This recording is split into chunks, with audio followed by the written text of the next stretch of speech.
Hello there, so mapping has evolved. What we consider a normal map today would have been absurd just a few years ago because mapping standards and conventions have changed over Osu's lifespan. The game itself has also undergone constant updates, as seen by the thousands of documented changes in the public changelog, and the recent developments in Osu Laser. Despite the upkeep though, there is an area of Osu which I think has been neglected noticeably more than anything else: the editor. It's not like the editor is the exact same as its first iteration almost 10 years ago. It's also evolved, just not at a pace level with that of the mapping scene. The editor, despite allowing mappers to steadily advance, is severely out of date. Current day mappers are forced to use tools of the past which lack both the efficiency and practical usability called for by the modern conventions of mapping, and I can think of no better part of the editor which exemplifies this than inherited timing points. If you don't know what those are, chances are you've thought the same thing when opening any ranked map in the editor before. There's a lot to take in here, but one of the most ambiguous parts is this mess of colors near the bottom. There's unlabeled marks everywhere, the majority of which are green lines, the informal name for inherited points earned by their appearance. Just by seeing them in the editor, you might be able to guess the meaning behind their formal name too. Green lines are timing points, but unlike red lines, they don't actually change how a map syncs to a song through BPM and time signature shenanigans. Instead, they inherit those timing settings from the most recent red line, while allowing modification of any other settings for any objects up through the next timing point. For example, this green line affects these objects, while this one affects these. What about the objects is being affected though? Green lines don't actually control that much. There's only 3 uses for them: modifying hit sounds through sample set and volume changes, key toggles, and slider velocity adjustments.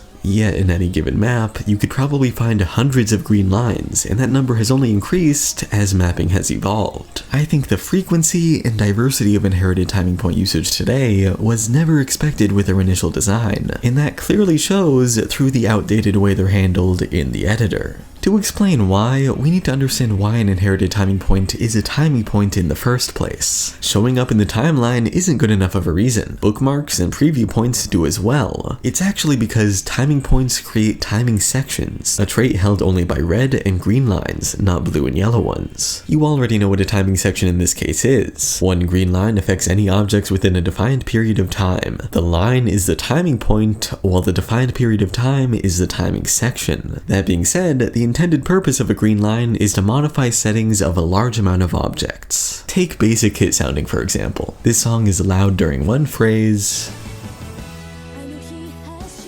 but soft during the next. Hit sounds could reflect that by changing from the normal sample set to the soft one, as well as lowering volume a slight amount.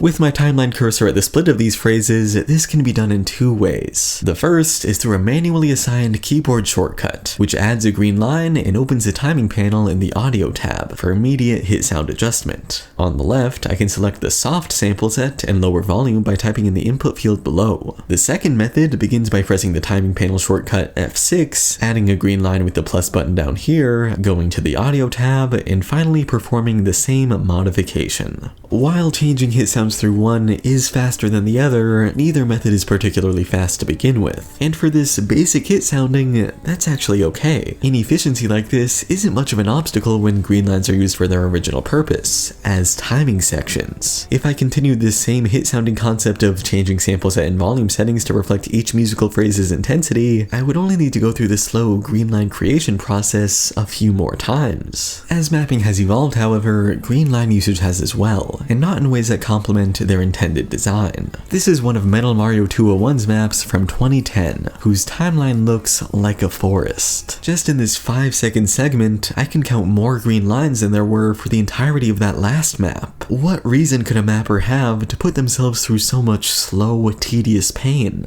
Well, opening the timing panel makes that pretty clear actually. This Metal Mario guy wanted to change sample set and volume settings for, well, just about every object around here. At the time, there was only one way to do this, by adding a green line for every individual change. This first line changes a previous section from the soft sample set to the normal one, while the next changes back to soft, then the next to normal, the next soft, and so on. The mapper opened up the timing panel, went to the audio tab, adjusted the settings on the left, then repeated the process over 100 100 times. This was an extremely tedious task which completely defeated the point of timing sections acting as timing sections. If a timing section only applied to one object, it shouldn't have required a timing point at all. It should have been something faster and easier to do repeatedly, as advancements in hit sounding techniques necessitated. This was the thought process I can only speculate Metal Mario had while both creating this map and while designing a new tool for the editor in 2012. Per object hit sounding.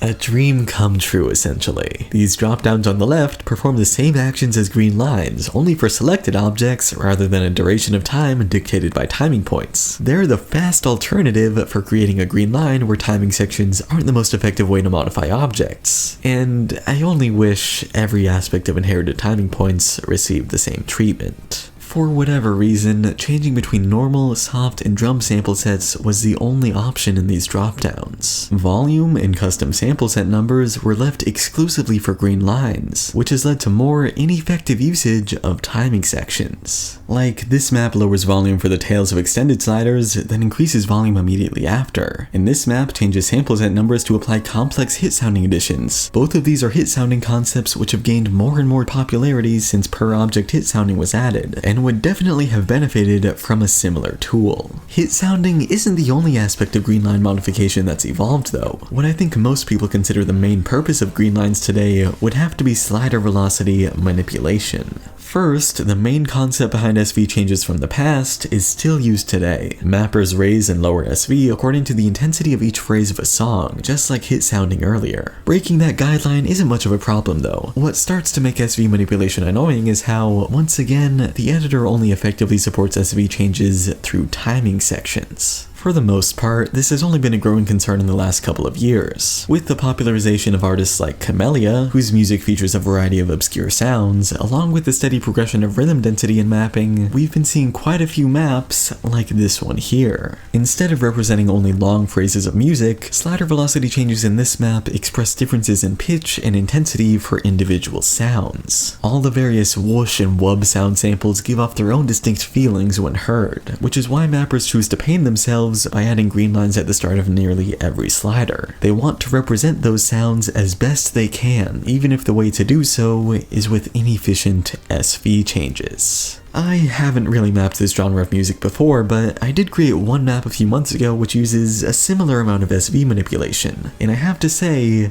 it was one of the most frustrating experiences I've had as a mapper. Just like that last map, this one also changes SV for nearly every object, defying the point of timing sections. This slider has a multiplier of 0.75 times, the next is 1.12 times, the next 1.5 times, and the next 1.3 times. It was surely annoying to manually set the over 100 SV changing green lines here, but that annoyance was only intensified by the editor's limitations. For example, look at this slider. Yeah, it's slow, a 0.1 times multiplier. Given what I've explained here, you should know how to recreate this yourself. Open the timing panel, add a green line, change the number to 0.1, and click OK. Sorry, must have messed up there. Change to 0.1 and... The editor places a limit on how high and low slider velocity can be set. 0.5 times is a minimum, and 2 times is a maximum. The reason? Maybe to discourage using such extreme slider velocities. I don't know, but in modern mapping, that's kinda pointless. If a mapper uses a number like this, chances are they have a reason, and if not, they're gonna get called out for it. That being said, how did I get this to a 0.1 times multiplier in the first place? Because of the editor's limitations, I needed to use a roundabout method. I went to Song Setup at the top, and in the Advanced tab, I changed the Allowed Modes dropdown to Taiko. That's the, drum thing. I really don't know anything about Taiko, but for whatever reason, the timing panel in Taiko allows SV manipulation between 0.1 times and 4 times, as opposed to the usual 0.5 times and 2 times. This means I can set my slider velocities by mapping in Taiko mode, which is just another roadblock set up by the editor. If I want to actually test my map and see how anything plays, I can't do so here. I need to place my slider velocity, switch back to the main game mode, and test from there. A stupid amount amount of work for something as basic as changing a number. The struggle doesn't stop there though. This song does something pretty cool for its chorus. It repeats the same thing 4 times, but with each iteration, intensity and pitches of instruments ramp up. The last segment of the chorus is clearly a huge climax, and because I used slider velocity to represent intensity of individual sounds all throughout the map, it would only make sense to continue doing so here. These last 2 sliders are the fastest in the entire map, sitting at a 5 times multiplier, more than the maximum for standard Osu and also Taiko this time, so how exactly did I do it? Going into the Mania editor should be a possibility. Its timing panel allows slider velocity values between 0.01 times and 10 times, but switching to that gives me a warning message saying all objects on my map would be deleted. This is a mapper's worst nightmare in one sentence, so obviously I chose the only alternative. By opening the song's folder, then the .osu file within it through a text editor, I located the millisecond position of my green line and the variable controlling slider speed. By looking at a few of these numbers and associating them with their respective slider velocities, it's easy enough to make a correlation between the two. -100 is equivalent to a 1 times multiplier, and -50 is equal to a 2 times multiplier. So the value in my .osu file is equal to -100 divided by the value displayed in the timing panel. So if I wanted a 5 times multiplier, I'd put -20 as my variable here. Simple math, but again, a ridiculous amount of effort. The editor doesn't have the tools modern mapping necessitates, and thus mappers work outside its limitations in whatever ways are required, even if they are troublesome like this. But yeah, by the time I reached the end of the chorus, I felt this painful slider velocity manipulating mapping was enough for me. The entire song was actually 4.5 minutes in length, and there was no way I wanted to place more green lines in this annoying way than I already had, so I decided I would cut the song and end it right after this chorus stuff, which actually ended up only making things worse. I messed up. I accidentally cut the length of the song to about 1 minute and 15 seconds, and my nightmare became a reality. When I recut the song to the length I actually wanted, a little under 2 minutes, I deleted all objects from the 1 minute 15 second mark onwards, with no way of getting them back.